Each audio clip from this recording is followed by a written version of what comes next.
Mais uma gravação de literatura de cordel. E hoje nós iremos atender o pedido de 2 inscritos do canal. O primeiro é o Paulo Ribeiro de Santana. Ele que deixou nos comentários pedindo o romance A Lagoa Misteriosa e o Cavalo Encantado.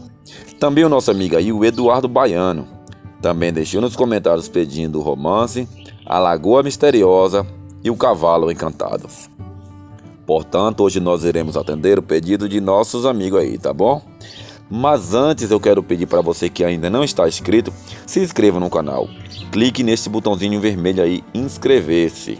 Se inscreva no canal, ative também o sininho de notificações, para que você não venha perder nenhum de nossos vídeos, pois nós estamos gravando vídeo a todo tempo.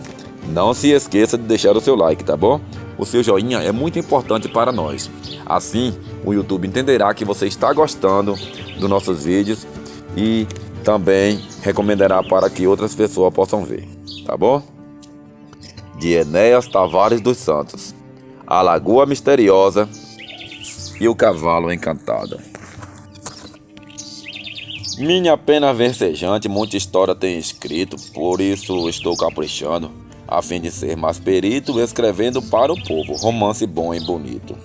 Como esse que agora mesmo tenho o prazer de escrever, mostrando quanto padece quem de Deus não quer saber, não considera o próximo, nem cumpre com seu dever. Pois foram 10 mandamentos que Deus para nós deixou, todavia esse decálogo numa só lei se tornou, amar a Deus e ao seu próximo, assim Jesus o ensinou. Porém esta nossa terra muita coisa tem criado, por isso conto este drama há 6.000 anos passado, A Lagoa Misteriosa e o Cavalo Encantado. Versim era um grande rei de caráter de nobreza, seu reino era um dos maiores, seu palácio uma beleza, era mesmo casa à parte nas obras da natureza. Pois ali havia aves de plumagem extasiantes, flores de muitos martises e perfumes inebriantes, a terra toda era fértil, a caça muito abundante.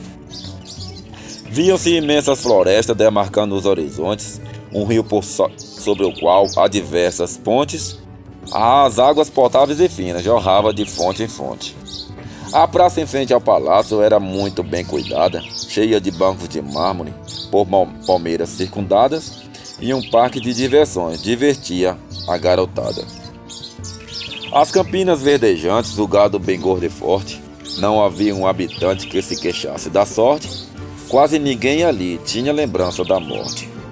Era mais que suntuoso o palácio imperial, com vários jardins suspensos, um bonito roseral, correndo ao redor de tudo um rio artificial. O forro todo de cedro coberto de ouro brunido, o trono feito de ouro com um leão esculpido, colocado em cada lado, tudo muito bem polido. Cada parede do prédio tinha 1 metro de espessura, as torres com 20 metros de uma incandescente alvura, via-se de muito longe essa bela arquitetura. Cada criado da casa era trajado a rigor, o ouro abundava ali, prata não tinha valor, creio que só Salomão conheceu tanto esplendor. Creio que contando tudo eu ganharia um troféu, porém como falta espaço, não quero ficar ao léu, vou dizer numa só frase, ali era quase o céu. Todo o povo era feliz naquele país tão belo, mas a má sorte e a boa debatia-se em duelo. Está querendo dar paz, e aquela trazer flagelo. Pois o rei numa caçada caiu num despenhadeiro, sucumbindo neste abismo, o cavalo e o cavaleiro, ficando o reino na mão do seu filho, seu herdeiro. Chamava-se Absalão, de caráter reprovável, a quem toda a injustiça, de conduta deplorável, era na realidade uma matéria imprestável. Uma princesa também ficou com Absalão, bonita por natureza, mas sem uso da razão, porque era muito nova, não tinha orientação. Sendo o príncipe o único herdeiro, começou logo a reinar, mas sendo muito orgulhoso, não tardou em se exaltar, tanto que as coisas no reino começaram a mudar. Pois ele só se ocupava em luxar e divertir, o imposto subiu muito, ninguém pôde resistir, e a falta de outro rei, de pronto, se fez sentir. Mandou desmanchar o parque, construiu uma prisão, cobrava imposto de tudo, desde o ovo até o pão, e o dinheiro era gasto em luxo e devassidão. Não tinha capacidade de honrar seu próprio nome, atrasava o pagamento deixando o povo com fome. As misérias que fazia, no mundo não há quem some. O povo no sofrimento às vezes dizia assim: quanta fartura tivemos no tempo do rei Varsim, hoje estamos padecendo na mão desse rei ruim. Porém sofre duas vezes quem recorda o passado, e mesmo a lamentação não faz ninguém coroado, é melhor clamar a Deus e ficar resignado. A princesa Floresbella ao irmão aconselhava, porém ele a repelia e às vezes a maltratava. A irmã junto dele, Tristônia, se retirava. Ele repetia sempre: só dou valor à riqueza, odeio de coração o que se chama pobreza. Gente pobre veio ao mundo por erro da natureza. Dizem que Deus é sabido ou sabedoria errada. Fez o mar com tanta água, o sertão seco sem nada, e fez tanta gente pobre, raça ruim, desgraçada. Por isso mesmo não creio nessa tal sabedoria, creio mais no meu dinheiro, que me dá mais garantia, pois com ele compro tudo que quero durante o dia. Aqui nós vamos deixá-lo metido em seus paganismos, servindo somente ao diabo, rezando em seu catecismo, caminhando passo a passo pelas portas do abismo. Havia naquele tempo muito feiticeiro e fada, alguma bondosa e meiga, outra ruim desgraçada, que quando encantava o reino, servia de caçoada. A fada Mefibosete naquele tempo vivia em um enorme grotão, que só ela conhecia, e ninguém por mais afoito a chegar lá se atrevia. Porque se alguém se atrevesse a ir à sua habitação, descia numa grande serra sem nenhuma alteração, porém quando via a gruta, morria de assombração. Pois começava a sentir o cabelo arrepiar, o corpo todo a tremer, e ouvia uma voz gritar, dizendo: pega o bandido, não deixa o cabra escapar. Um vento qual um ciclone passava devastador, rio de fogo descia fazendo grande calor, alguém gritava na gruta: morte para o invasor. O sujeito nessa altura estava todo assombrado, e sentindo como que ia sendo evaporado, ali desaparecia, nunca mais era encontrada. Para alguém chegar à gruta era obrigado a levar uma joia em cada mão, na entrada se ajoelhar, ficar esperando até que ela viesse o encontrar. Tinha que ir desarmado de faca e de um guichê, senão o gênio pegava e o puxava por um pé, jogava num açude para um grande jacaré. Com os dois joelhos em terra, ele ali permanecia. Ao passar um certo tempo, Mefibosete surgia e de longe perguntava o que o sujeito queria. Ele, com os olhos fechados, declarava o seu pedido, deixava a joia num canto, previamente escondido, mas quando subia a serra, morria doido varrido. Ela recolhia a joia para a grota, as conduzia, o sujeito se acabava, pela montanha morria, porém o pedido dele, fielmente, ela cumpria. Era distante do reino a grota que ela morava, 40 léguas talvez, só ela ali habitava, e um gênio cor de azeviche fazia o que ela mandava. Ninguém sabe de onde veio a fada Mefibosete, feia como a má notícia, magra como uma gilete, habitar naquela grota e viver pintando sete. Pois bem, falaremos do príncipe, o bestundo Absalão, que por seu grande egoísmo e seu duro coração, não pensava duas vezes para uma resolução. Absalão tinha um pajem em que muito confiava, ainda novo e solteiro, de quem o povo gostava, e nas andanças do príncipe o pajem o acompanhava. O príncipe tinha uma joia, no que mais tinha cuidado, era um lindo anel de ouro, com um brilhante engastado, mas um dia foi perdido, e nunca mais foi achado. Ele derramou um pranto mais amargo do que fel, por haver perdido a joia, sentia uma dor cruel, dava uma grande fortuna a quem achasse o anel. Pois um anel como aquele não se vê atualmente, pertenceu a seu avô, um rei sábio e inteligente. Seu avô deu a seu pai lhe deu de presente. Ele, não achando a joia, tornou-se mal-humorado. Desconfiou que seu pai talvez o houvesse roubado, então botou no tronco dele um castigo pesado.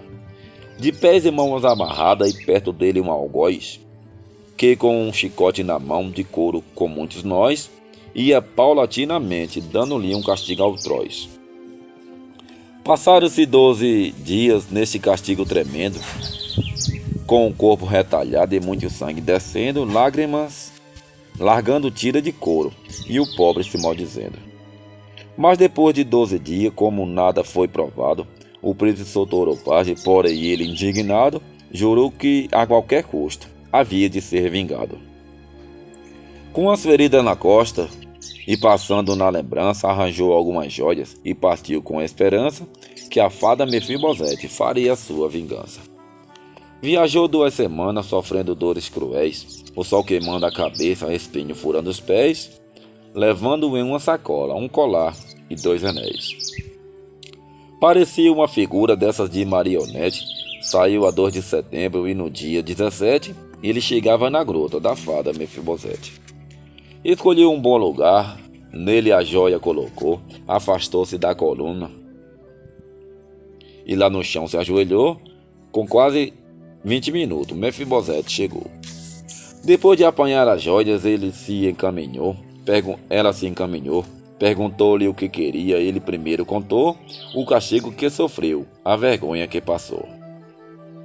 Depois que ele contou tudo, disse: eu quero ser vingado, quero que aplique um castigo naquele príncipe malvado, nem que eu vá para o inferno, com um cão de cada lado. Mas diga de qual maneira eu terei de castigá-lo.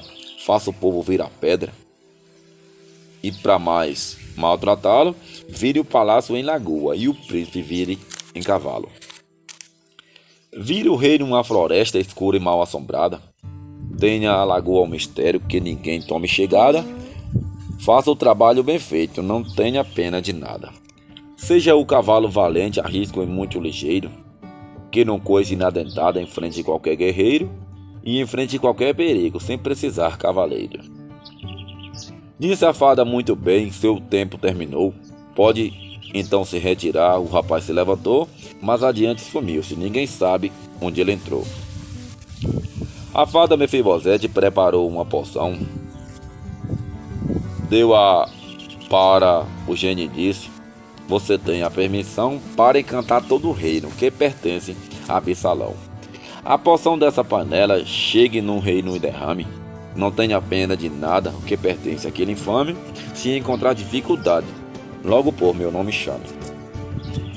O gênio rapidamente espaços afora voou, jogou a poção no reino, tudo que tinha encantou. Em menos de 10 minutos fez o serviço e voltou. Absalão, que estava em uma sala jogando, sentiu como que o mundo todo estivesse rodando, sentiu embaixo dos pés a terra toda abalando. Assim, em poucos minutos, conheceu que estava à toa. Dos habitantes do reino não havia uma pessoa, cada alma era uma pedra e o palácio uma lagoa. Ele não soube atinar como se deu tal manobra. O reino virou floresta, toda infestada de cobra. Ele virou um cavalo para completar a obra. Era um cavalo bonito, grande, de pelo castanho, os olhos vivos nos quais se notava brilho estranho, os dentes fortes e cortantes, e a cauda deste tamanho. A lagoa de água clara, nela ninguém não tocava, porque gente ou animal que na lagoa pisava, não havia escapatória, nos ares se evaporava.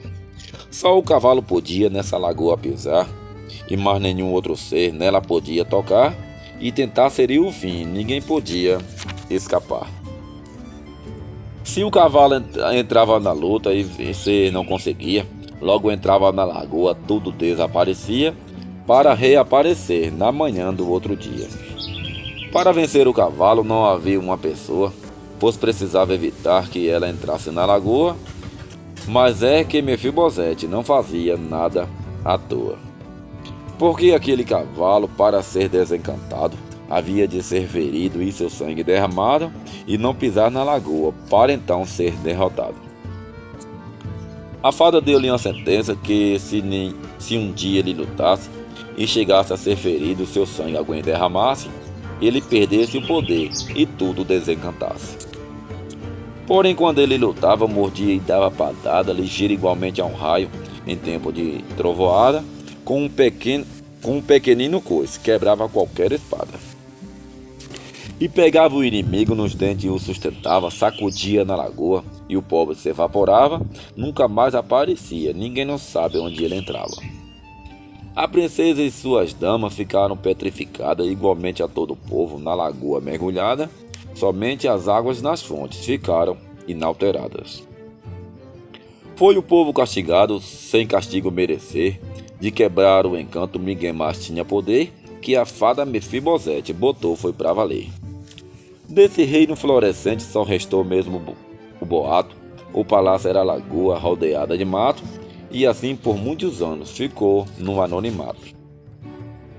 Muitos guerreiros valentes que nesse lugar passaram, pelas reveses da sorte, com o cavalo lutaram, mas foram todos vencidos, na lagoa se acabaram. Quem não era tão valente quando a lagoa avistava, sentia um medo tão grande, quase o sangue lhe faltava, voltava rapidamente, porque senão se acabava. Ali só havia um meio para o sujeito escapar, era voltar da lagoa sem um cavalo avistar, pois avistando o cavalo era obrigado a lutar. Pois de momento a lagoa logo um gemido soltava, o cavalo velozmente ao sujeito se botava, ele morria lutando, ou então na lagoa entrava. Mas se entrasse na lagoa já se chamava finado, e lutar contra o cavalo era um auto deslocado, assim de qualquer maneira ele estava liquidado. Alguém chegou a escapar porque ouvindo o gemido, correu igualmente a um louco sem aprumar o sentido, deixando o sapato e tudo dentro do mato perdido. Sabendo dessa notícia, ninguém mais ali passava, a mata era escura e fria, e nela ninguém caçava, a pessoa que tentasse a morte já esperava. Assim passou quase um século sem ninguém lá tomar chegada, ficou toda aquela terra por feras habitada, obedecendo ao poder de uma fada endiabrada. Porém nada aqui na terra durará eternamente, porque só Deus é eterno, poderoso, onisciente, e vê tudo o que se passa, porque é onipresente. Deixo ficar o cavalo, a lagoa e seu gemido, e volte a minha atenção para o moço destemido, que apesar de tudo era da sorte desprotegido. Era o moço Jonatã, que em outro reino habitava, lutava contra as reveses da má sorte que o cercava, e a fim de sobreviver como um burro trabalhava. Jonatã era disposto para o trabalho braçal, mestre no arco e na flecha, pontaria ser igual, e no manejo da espada não conhecia rival. No sacudir de uma funda, pouca gente o imitava, atirava um bumerangue, nenhum índio o igualava, com uma lança na mão, nenhum doido o enfrentava. As armas daquele tempo ele as dominava bem, era um sujeito pacato, não provocava ninguém, mas era pobre e arrasado, não possuía um vintém. Aprendeu a usar as armas graças ao padrinho seu, que tinha sido soldado e muitos combates deu, ensinou a Jonatã tudo o que ele aprendeu. Pelo reino por seus grandes nunca tinha sido olhado, não teve a oportunidade nem sequer de ser soldado e, portanto, contratempos vivia contrariado. Tinha combatido muito, porém como mercenário, trocando a sua existência por diminuto salário, para não faltar em casa o minguado pão diário. Seu pai já era velho, mas ainda trabalhava, a mãe também era idosa e só de casa se ocupava, porém o ganho dos dois nem para o sustento dava. Mas dizem que a natureza é caprichosa e audaz, eu até que creio nisso, pois não sei como um rapaz trabalha, luta e peleja, e na vida nada faz. Ele dizia consigo, esta vida me consome, leitura nenhuma tenho, muito mal assim no nome, com esta vida que levo, termino morrendo à fome. O pai o aconselhava que tivesse paciência, apelasse para Deus, o nosso Pai de clemência, que ele jamais deixaria faltar a sobrevivência. Jonathan ficava calmo, até mesmo conformado com os conselhos do pai. Ficava mais sossegado, porém pensando na vida, ficava contrariado. Se deitava no seu catre, passava a noite pensando na idade que aumentava, nos anos que ia passando. Às vezes, quando dormia, já vinha o dia raiando. A choupana onde morava parecia um mondé. O chão de terra batida, a coberta de sapé, a vida em tal ambiente, vocês sabem como é. Um dia ele disse aos pais: eu não fico mais aqui, vou viajar pelo mundo.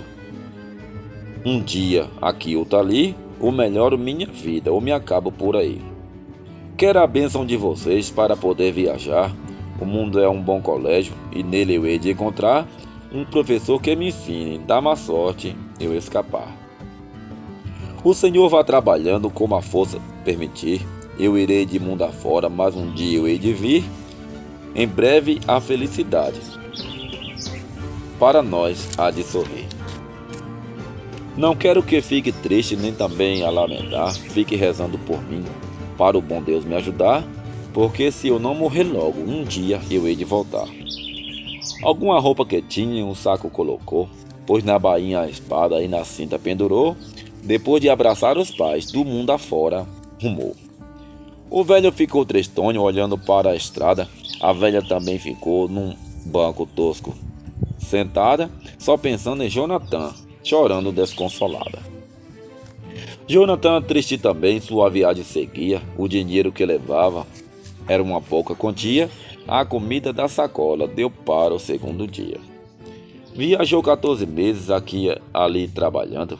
A viagem prosseguindo com o que ia ganhando, até mesmo esmola pediu, com a fome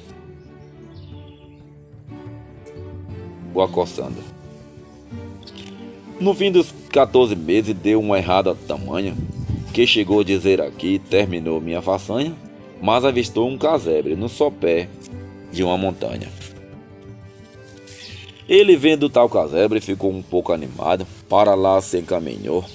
Quando chegou no roçado, viu um garoto caído por uma cobra picado. A picada foi no pé e ele, sem demorar, aplicou um torniquete para a perna, na perna para evitar o veneno de subir e o garoto matar. Depois tomou-se nos braços, para o casebre correu. Quando chegou no terreiro, uma velha apareceu e gritou: esse é meu filho, o que foi que aconteceu?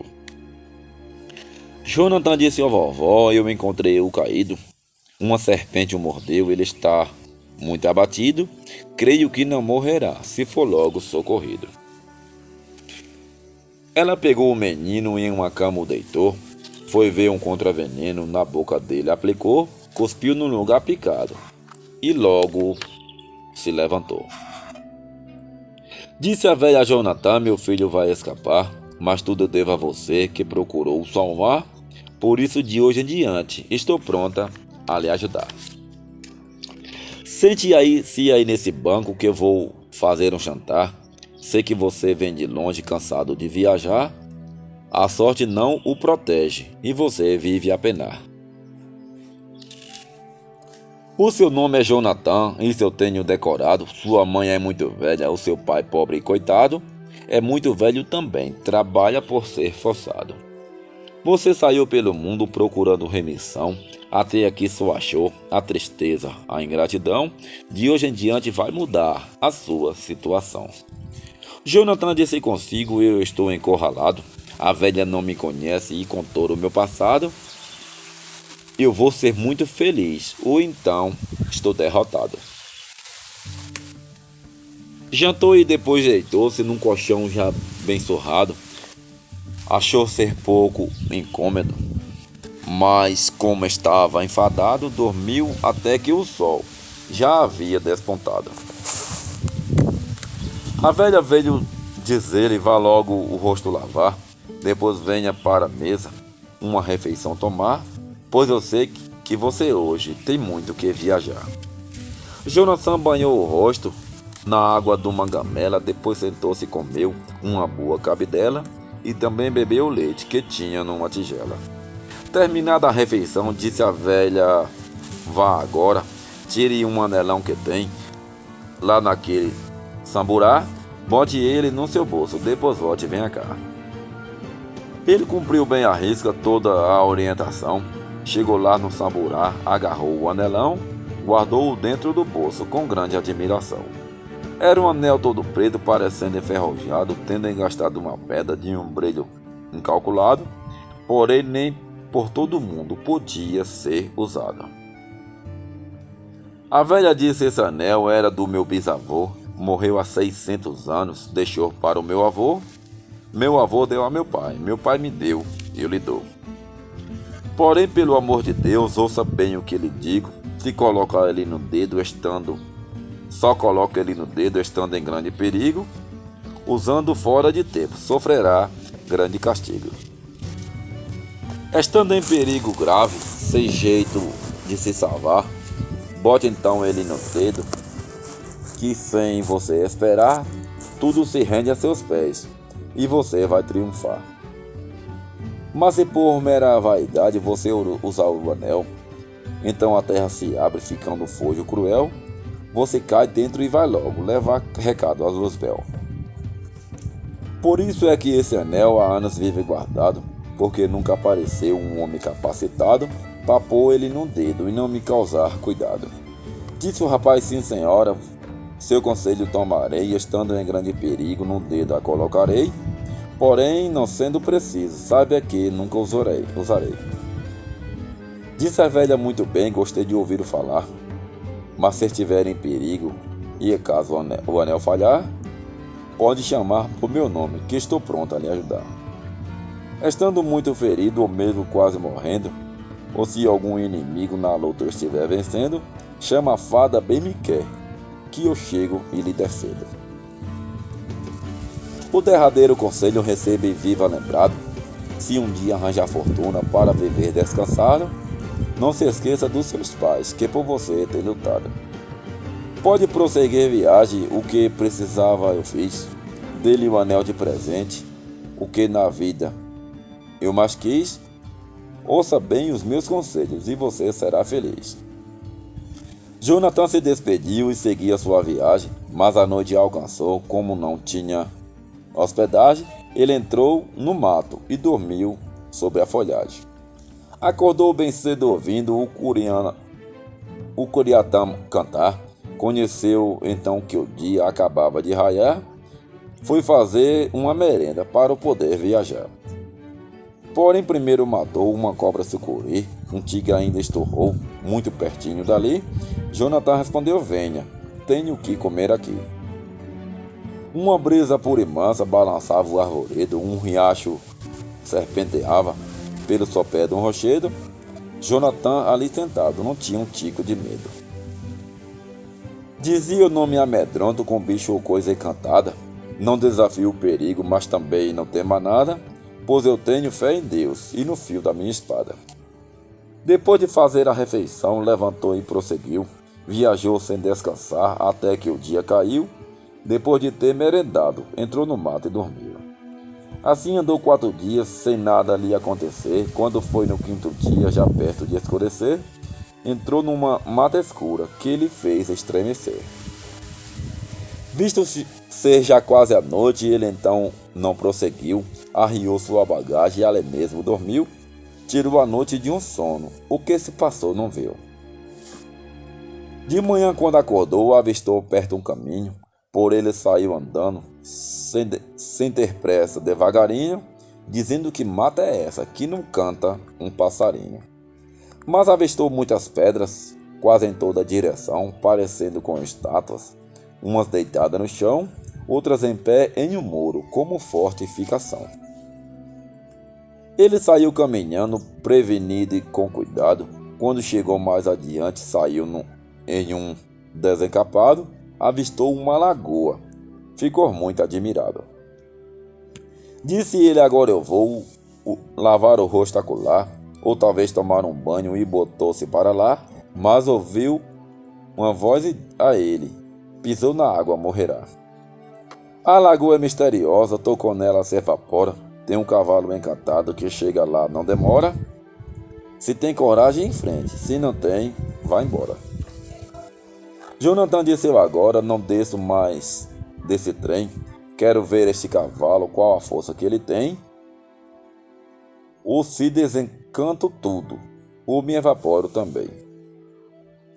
Quando ele disse assim, a lagoa estremeceu, ouviu-se grande gemido, e o cavalo apareceu como um robô automático para matá-lo correr. Jonathan puxou a espada, os destroços arriou, o cavalo deu-lhe um coice, por um triz não o pegou, mas Jonathan caiu longe, com o vento que passou. O animal foi a ele, mas ele estava firmado. Para se livrar do bicho, jogou o corpo de lado, meteu-lhe a espada com força, mas o golpe foi errado. Jonathan disse: cavalo, tu serviste a Ferrabras, ou então tu vens do inferno mandado por Satanás, mas agora eu vou te mostrar-te, como um cabra macho faz. Foi dizendo e foi partindo como um leão assanhado, deu-lhe um golpe que era o fim caso tivesse acertado, mas rodou como um pinhão e depois caiu sentado. Nisso o cavalo já ia, matando-o com uma patada. Jonathan rolou por terra e levantou a espada. Errou novamente o golpe, cortou o vento e mais nada.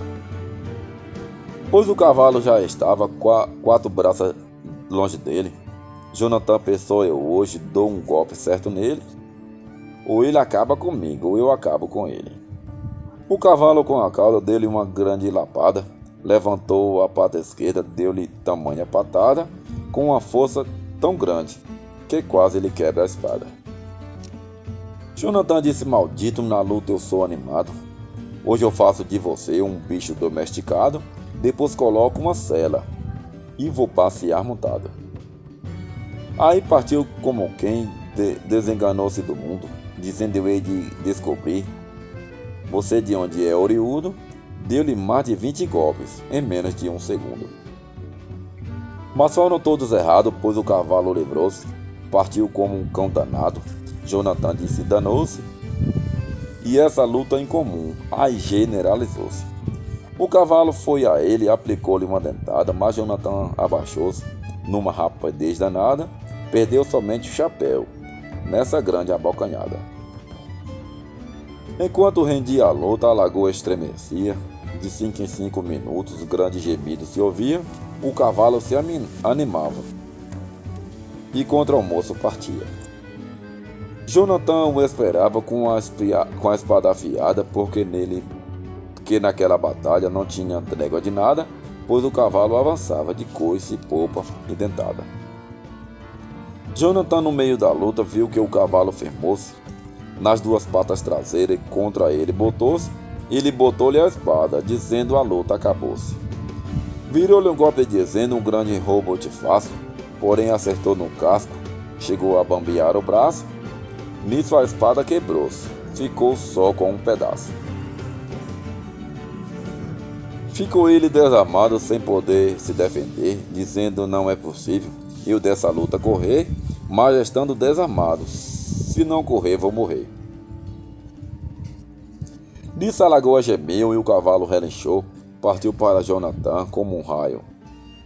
Como fosse um robô, ele jogou-se de lado, o cavalo passou. O sol ia quase a pino, estava o céu azulado, uma nuvem não se via, o vento estava parado. Não cantava um passarinho, estava tudo calado.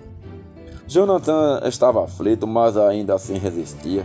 Não tinha mais a espada, apenas se defendia. O cavalo se animava quando a lagoa gemia. Jonathan, muito cansado nessa luta tão cruel, viu o cavalo avançar como um horroroso tropel. Aí foi que se lembrou-se que possuía o banel. Jonathan disse em voz baixa: eu com essa proteção. Porém estava esquecido devido à situação, mas agora estou prevenido, até contra um batalhão. Porém, quando Jonathan do bolso o anel tirou, que foi pondo ele no dedo, o cavalo se espantou, deu-lhe um coice tão bem dado, que o anel longe voou. Ele disse: agora sim, perdi tudo quanto fiz, sem espada e sem anel, nunca mais serei feliz, sei que vou morrer nas patas deste cavalo infeliz. Disse então para o cavalo: o teu fim vai ser agora. E gritou ao bem-me-quer: socorre-me nesta hora, porque estou desarmado, e o teu anel voou fora. Dizendo ele essas palavras, um forte zumbido se ouviu, o corpo todo tremeu, um ar quente ele sentiu, nisso uma possante espada, bem junto dele, caiu. Ele, pegando a espada, disse: agora estou armado. Era uma boa espada afiada, o cabo subdourado, com o nome bem-me-quer junto ao cabo gravado. O cavalo, vendo a arma, fortemente relixou, nisso a lagoa gemeu, e o animal avançou. Jonathan, mais animado, de pé firme, o esperou. Estando bem prevenido, quando o cavalo partiu, ele pôs o corpo para trás, um golpe nele mediu, acertou-o num pescoço. Foi só sangue que saiu. O cavalo deu 3 saltos, caiu, rolou no chão, a lagoa estremeceu e, na mesma ocasião, desencantou-se o cavalo. Era o príncipe Absalão. Jonathan disse: eu agora vou lutar mais animado. Nisso surgiu um gigante com o cabelo assanhado, muito mais feio que Judas, quando morreu enforcado. O rapaz, vendo o gigante, disse: agora é que eu não ganho, porque um gigante desses, perto dele, até me acanho, e tem mais uma espada com 1,5 metro de tamanho. O gigante gritou logo: comigo ninguém se mete. Vim matar o valentão que anda pintando 7. Estou aqui a mandado da farda Mefibosete. Jonathan disse: estou pronto a enfrentar o que vier. Nunca corro do perigo, der o caso no que der. Eu também estou a mandato da farda do bem-me-quer. Ao ouvir essas palavras, o gigante indignou-se, deu-lhe um golpe na cabeça. Porém, Jonathan livrou-se, e a espada do gigante toda na terra enterrou-se. Jonathan nisso gritou: seu gigante de uma figa, tome ferro miserável. Deu-lhe um golpe na barriga, botou-lhe a fressura abaixo. Aí terminou-se a briga. Quando matou o gigante, ouviu uma grande barulheira. Tudo estava estremecendo, desde o vale à cordilheira. Era a fada Mefibosete, que já vinha em toda a carreira. Vinha numa disparada que só um trem passageiro, porém chegou-se com atraso, caiu no grande berreiro, porque a fada do bem-me-quer tinha chegado primeiro. Já tinha posto o anel num dedo de Jonathan, jogou em Mefibosete uma possante talismã, ela caiu fulminada, foi levar a carta a Satã. A lagoa estremeceu, Jonathan admirou-se, porque num belo palácio, de momento ela tornou-se. Reapareceu o reino, o povo desencantou-se. A princesa Floresbela, quando se desencantou, olhou para Jonathan, por ele se apaixonou. Absalão consentiu, ela com ele casou. Disse Absalão, cunhado: você foi um homem guerreiro, salvou o reino e o trono, é o seu legítimo herdeiro. Tome a coroa, tome conta da coroa, eu serei seu conselheiro. A fada do bem-me-quer, quando Jonathan casou, lembrou-se logo os seus pais e depois o abraçou, despediu-se e sumiu. Ninguém sabe onde ela entrou. Jonathan, depois de tudo, foi buscar seus velhos pais, botou-os num palacete, deu-lhes grandes cabedais. Eles ficaram felizes, nunca e não padeceram mais. Absalão se casou com uma princesa pobre, construiu um novo parque para o plebeu e o nobre. Resolveu amar a Deus e deixou de amar o cobre. Tudo voltou ao normal e Absalão se emendou. Viveu ainda alguns anos, até que Deus o chamou, rezando por sua irmã, estimando a Jonathan, servindo a quem o salvou.